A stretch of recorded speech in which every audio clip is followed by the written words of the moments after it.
Decorating Pages is a podcast dedicated to taking you behind the scenes of the designs of your favorite TV shows and films.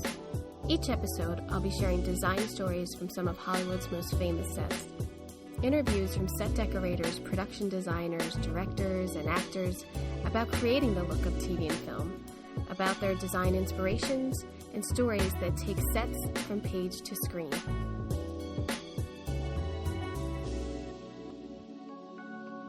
Hello, and welcome to Decorating Pages. I'm your host, Kim Wanup. In this episode, we'll be talking to art director, production designer Adam Rowell. We'll be talking about how he got into TV and film, some behind-the-scenes stories of designing Dexter, his design inspirations, and some advice for people trying to get into the business. Make sure you go to the website decoratingpagespodcast.com to see corresponding pictures of this interview under the episode blog. Adam Rowell is an art director and production designer in television. His credits include art director for the TV shows House, Criminal Minds, Dexter, Parks and Recreation, more recently American Crime Story Versace, and XQ Super School Live. He has also production designed episodes of Criminal Minds, Dexter, and the long-running Rizzoli Isles. He is a current member of the Television Academy Production Design Peer Group. He has been nominated for an Art Directors Guild Award in 2014 for Parks and Recreation, and is currently working with me on the third season of The Good Place. Along with being a very talented designer, he's one of my favorite people to work with because of his positive attitude. I'm also a really good liar. Yes. Oh, thanks. You're welcome. I'm glad. I'm glad to know that. Let's start with, how did you get into production design? So the long story is too long for this, but the abridged version is I was not very good at being an engineer back when I was in school. I used to design waterways for Route 80 in the middle of Illinois. Oh, wow. Yeah, it's very boring. As I was an intern, so I wasn't like an engineer per se. So I couldn't do the physics.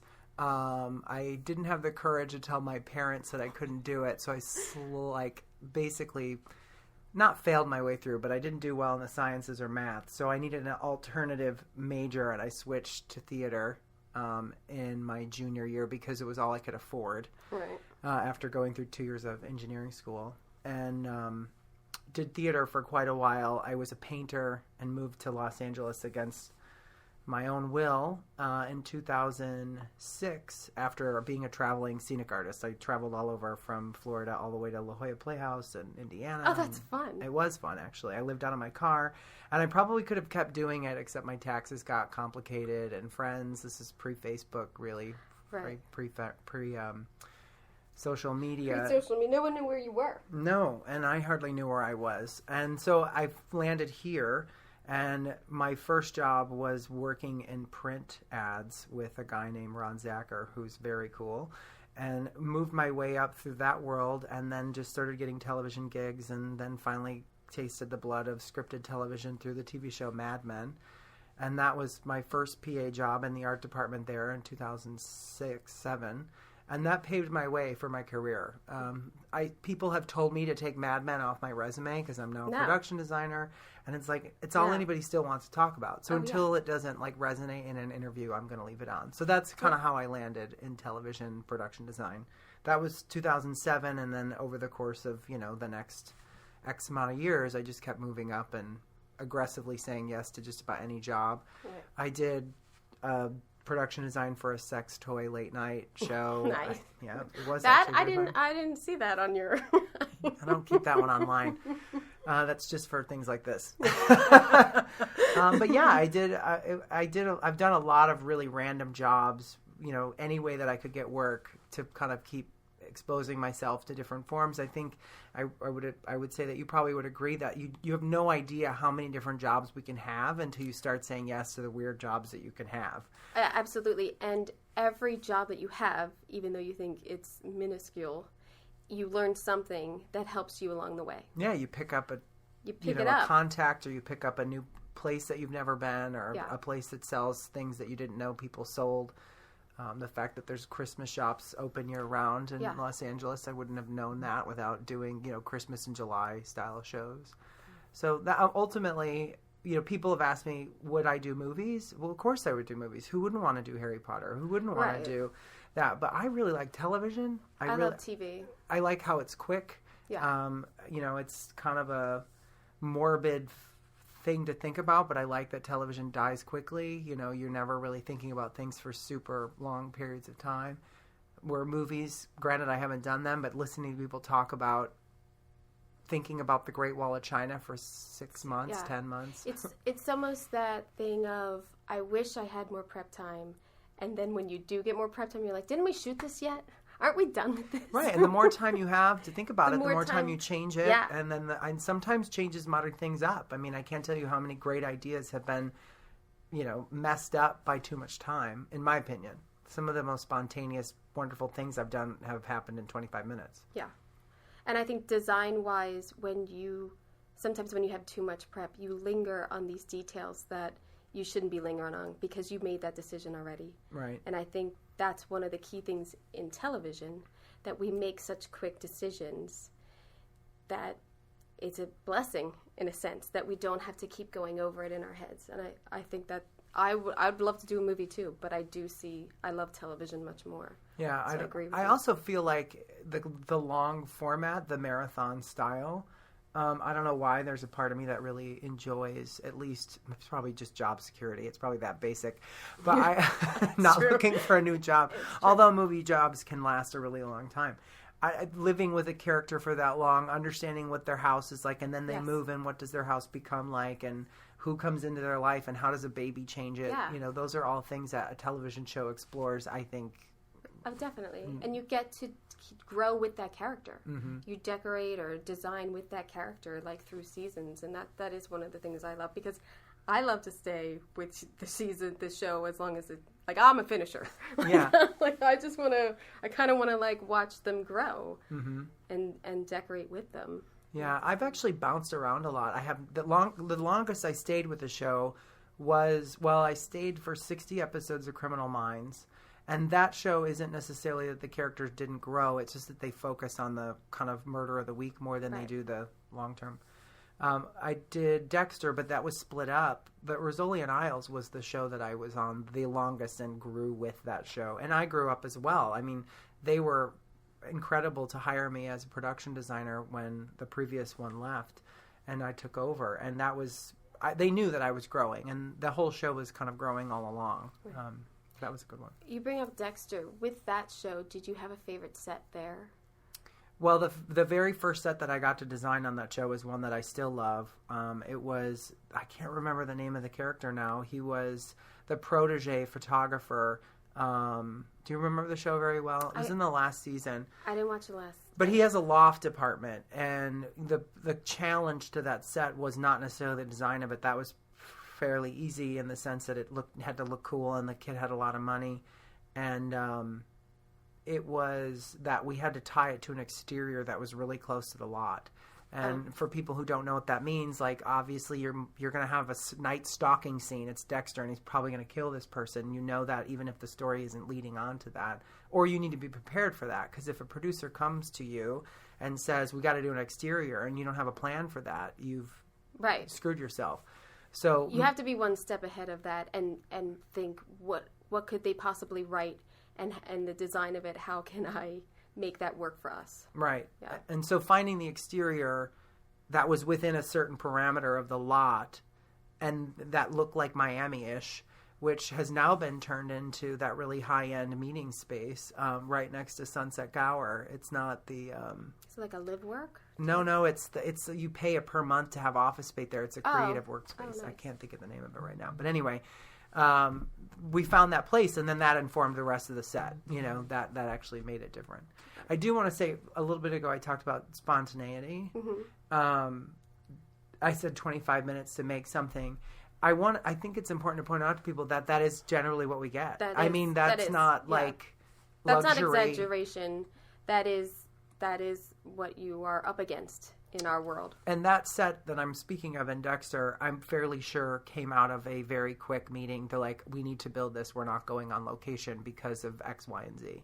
And that's how most of the sets operate, even in comedy, not just in murder drama, is like, how much page count is in there, and that doesn't always get decided until the last minute. No. And we could spend tons of time on a set and design the hell out of it and decorate it, and it's an eighth of a page. Mm-hmm. Oh. And for me, it's the challenge to give every set that same amount of effort, because it gets really, sort of like, why should we focus so much on a set that no one's even going to see? But I think for us, too, it's still our job. It's still our passion. So we want to get it done. We want to get it like as real as possible, as close to whatever the script is, and still do it within 25 minutes. Right. Yeah. I mean, I think you were on the season of Veep where she was campaigning, and there was a drugstore that had been converted into like a campaign. Yes, we did that. That was one of my favorite sets of that season, and I think that was used for a really small amount of time, wasn't it? I mean, I think we had 2 weeks to prep it and get it going. And it was a standing set that I think was in 2 episodes. Okay. But it was supposed to be all season. And they never went back into it. They just kept them on the road, and they just kept them. But I think we shot in there 2, maybe 3 times. And that was a huge set. It was huge, and it was beautiful. And to design, I mean, it was a great, like the aging of the place and everything that they did. And yeah, that it is frustrating, but you can't give up. I did Last Tycoon last year with Patrizia von Brandenstein, I took the job because I wanted to learn from her, and Lauren Polizzi, who was art director as well. They were both very good teachers, and it doesn't really matter, at least in her mind, I think. I don't want to quote her because she never said anything like this, but it doesn't really matter what the page count. If the writers have written, it's got to look amazing, and if it means it's big, it's big. It doesn't. You can't necessarily put cost against page count when something is important to a character or a story. Yeah. The shooting of the Oscars at the end of the series, it had to be the Oscars, and it had to be 1930 whatever it was. So it was going to cost what it was going to cost. That show was beautiful. It was beautiful, and it's so frustrating that it got let go because and Matthew Bomber's beautiful. Yeah, well, yeah. Why didn't you just want to watch him? Something nice to look at, some eye candy on our sets. I mean, why not?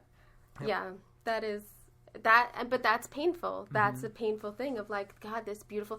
Like with Veep, all of these sets, they're all new sets next season. Like it's all new. Like I don't even know if we'll go back to those sets that you spend so much time on.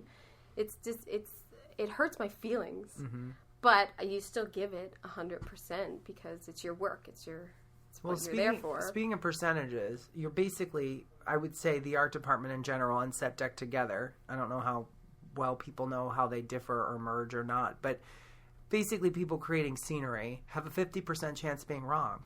They can talk and say this is the best angle, or the director says they're going to look this way because of the light, but it could be cloudy that day, or the DP feels this way, or the actor wants to motivate this way, or a new line gets put in, and it shifts the whole direction, and you can't always make everything look beautiful, and that can be the kind, where your feelings get hurt. It's like, oh, I made this look great.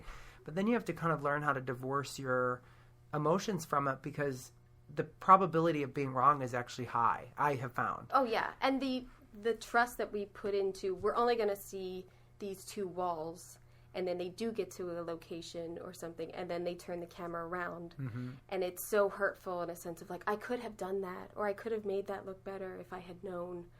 I always find that frustrating, and then I get mad. Yeah. but one of the things that I learned on Versace that I felt like was interesting, like you talked about how every show you learn something. The thing that I will take away from Versace for years is that story at the end, well, most of the story is fictionalized because they don't really know what he was thinking, but that he was alone and they don't know what he was doing outside of his evidence. So you had to dress a set knowing that they were going to film it from any angle possible. We had to create the set knowing that they could shoot it at any angle possible, and we hardly had any time to prep it. We hardly had any script, and it had to be finished. And at first when I got on the show, I'm like, why are they using real tile? And why are they using... all these real surfaces that on other shows you could get away with not using? It's because the camera could be right up against it, or they could be shooting underneath the coffee table, or they, I remember there was a scene where he was flipping up couch cushions and we ripped all the tags off because you never know. And it's like in the bedroom, you built that whole bathroom. Yeah, it's true. They never went in there. And painstakingly, the evidence and the amount of research that goes into recreating real houses sometimes is, I love that part. I love doing research and everything, and you try to find the right shade of the sofa or the bed sheets and everything, and then you hope that they shoot it, really, because that's our work.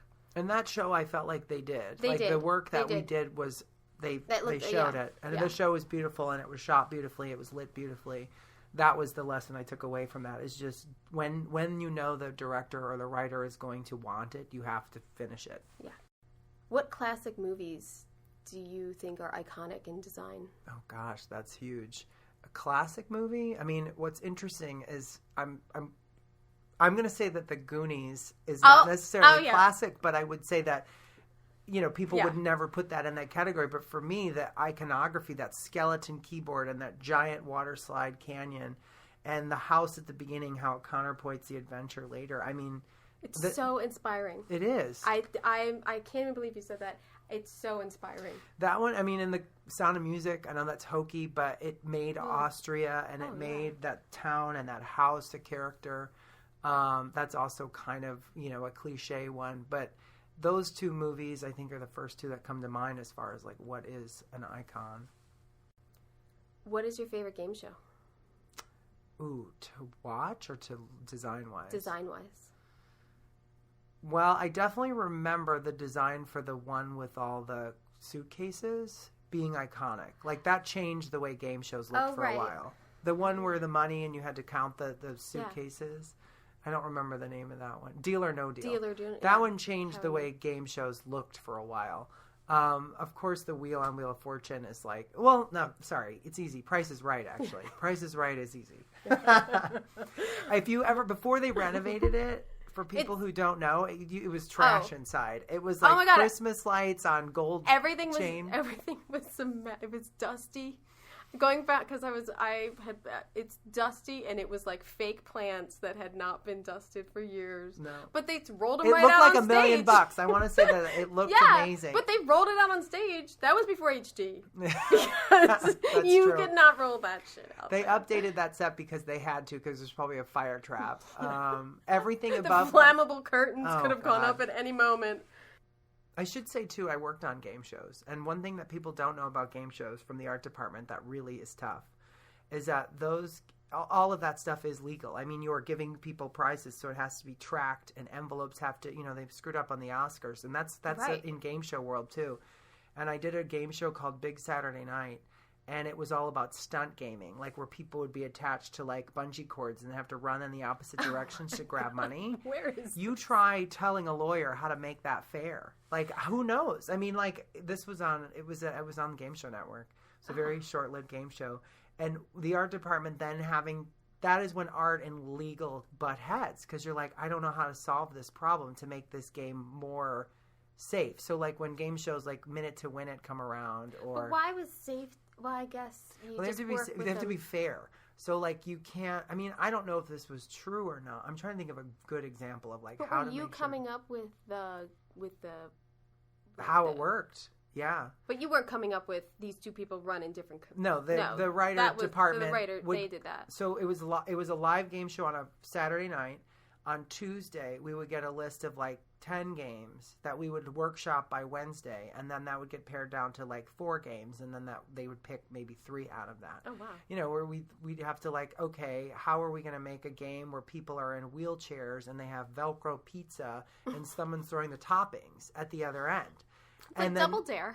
It was like Double Dare. So all that has to be worked out, and then you have to go, okay, how much is this piece of pepperoni worth? $50. Okay, is it the same weight? Are all the pepperoni pieces the same weight? Because you can't have a $50 piece that one person has that's lighter for the other person.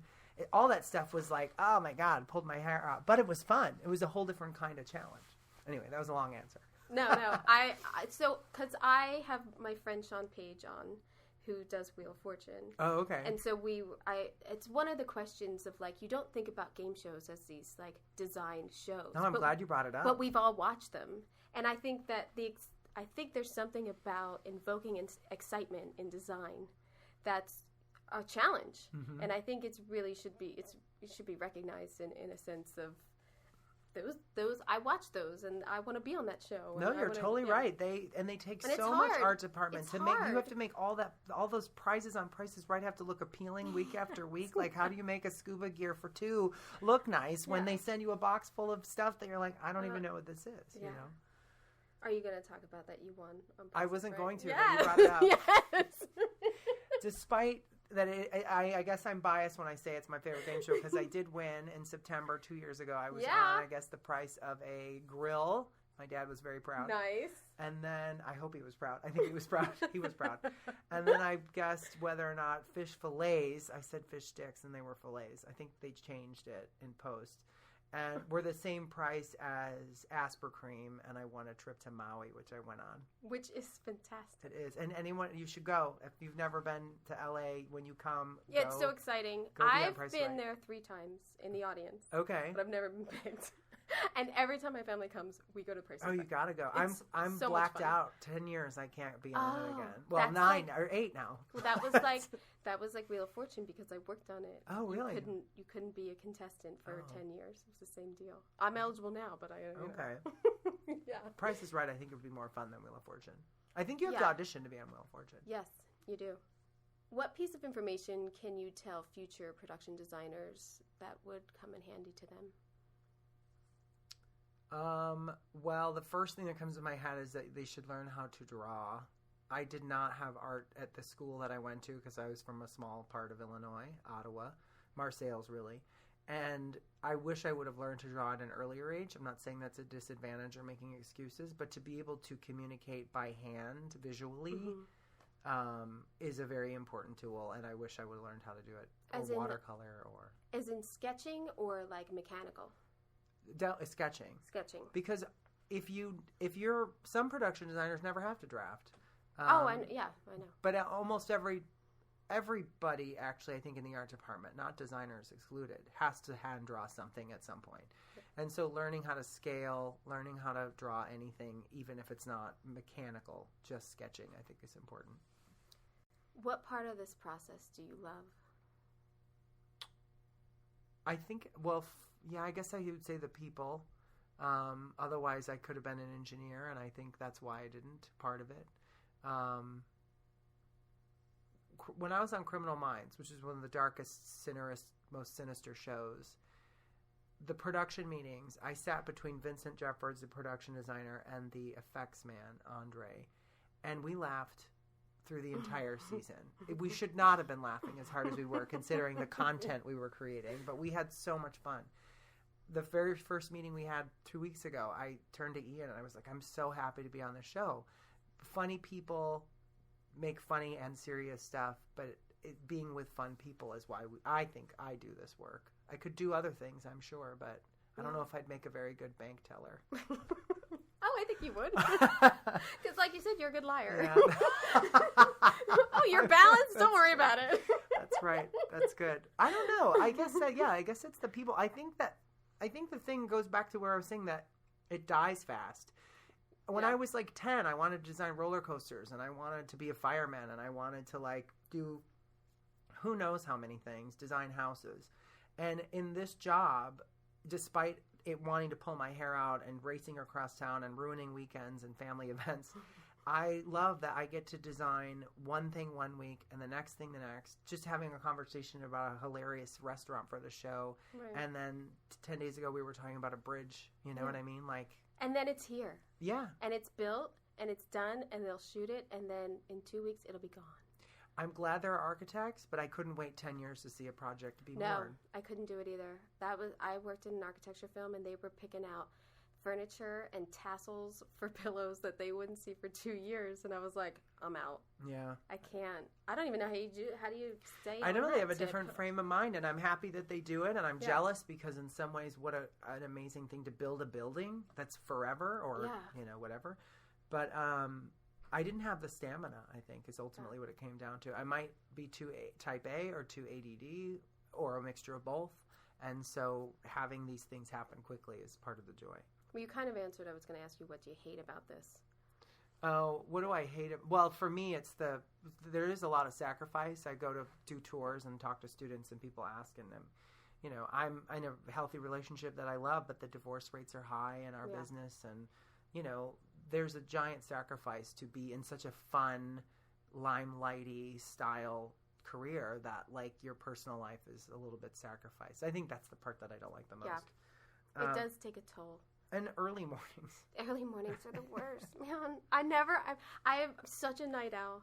I have totally picked the wrong occupation. I know, we have to get up so early. I don't think people get it. Like, if we were to do a restaurant, we had multiple park and recreation mornings that started at 3 and 4 because you buy the restaurant out, they start filming at 7, and you have to have it decorated and dressed or graphics applied, and, then you have to go through the rest of your day. Yeah. And then you still have meetings at the end of the day because production doesn't keep the same hours, really, that we do. Mm-hmm. The art department keeps, and set decoration department keeps different hours than even the shooting crew. We're there before them for setup, and then we're there after them a lot of times to clean up the mess or take everything out of the location that we were shooting on. So we have much longer hours than other departments in TV and film. I think people don't realize, too, that, people often ask, oh, were you there during filming? I have been, of course, for certain things. But generally speaking, if we're there during filming, it's too late. No. We screwed up something because I usually it's got to be done. If I'm there during filming, something went wrong. I shouldn't be there because I have to be on the next set or the next 5 sets, or I shouldn't be there. I see them rehearse and make sure that everything's there, and if you have to move something for the flow of the scene, but other than that, I don't. I'm sure your listeners can relate to somebody walking into their house that's being renovated and they have a party coming or they want something to happen. That's what it's like if our set's not ready. Right. They showed up yesterday to a set that we weren't quite ready for. That was because they were 3 hours early or 2 hours early, whatever it was. And it's agitating to everybody. Everyone's fine. Everyone's cool. But it's like you can only do that so many times because it's like we got to have it ready so we can move on to the next thing. Yeah. That was... They were early. They were early. And they admitted it. And they were sorry. I made them apologize. And then I told them, don't ever do that again. Yeah. It causes so much anxiety. It is, because all of a sudden the cameras show up and you're like, oh my God, the flowers aren't right yet, or the graphics aren't right. Right, it's like someone walking in on you when you're not ready for an event. Like I'm half dressed here. It's fun for you, but I'm hanging out. Adam, thank you so much. You're very welcome. This was fun. Yay. Oh my God, I hope you have tons of listeners and this does, great things for you. If you'd like to follow Adam, his Facebook is Adam Rowell, ROWE. He is at ROWEA12 on Twitter, and rowdy.rowe, sorry. Yeah, that's okay. So let's spell it. ROWY.ROWE on Instagram. Go to Instagram. That's where the thing is nowadays, I guess. Yeah, I love Instagram. I got to get better at it. Because it's visual. You just like totally. it. I'm a picture person. Yeah. I keep saying the word picture pages. I'm bringing that back. Even though Bill Cosby's not PC right now. No, just let him go. People won't know. They won't connect I think picture pages needs to come back. I think you can start it right here. Yeah. Thank you. You're very welcome. Thank you. Go Kim.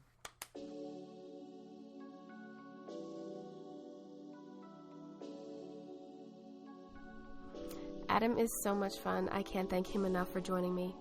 If you have any questions or comments, please reach out on the website, decoratingpagespodcast.com. Email me at kimwanup@decoratingpagespodcast.com if you have any questions, or hopefully I can give you some answers. And please follow us on Instagram, Twitter, and Facebook. There's even a Decorating Pages podcast group, so you have no excuse. I hope you got an earful. I'm Kim Wanup for Decorating Pages.